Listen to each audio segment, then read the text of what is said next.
I'm going to use Canva to make the social media post, and I think what I'm going to do is use a new animated social media template that they've created, which goes perfect for Instagram.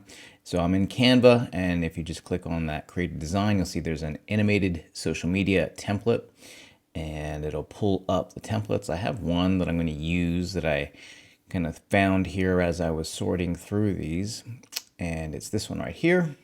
So I just click on there, it drags the template in, and I've got an image that I had used in a YouTube thumbnail image. So I'm going to grab that image, going to drop it in there.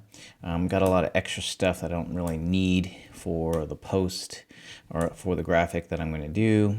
Get rid of this stuff. Maybe I'll leave that squiggly line there, but change that to a lighter color. Turn the angle of it. So then here's the little animated portion of it, and here's the text, but we're going to change this to say 2020 real estate forecast. And maybe I can change the font up a little bit, make it bigger, and change the spacing a little bit. Line height's a little bit too high.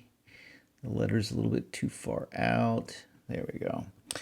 So then I can make that a little bit bigger, but it's getting washed out. So what I'm going to do is just drop an image, a square, but I need to bring these to the front because the square is currently in front. So I need to hold these two elements while holding the shift key, change the position to go forward, and you'll see that that brought them forward.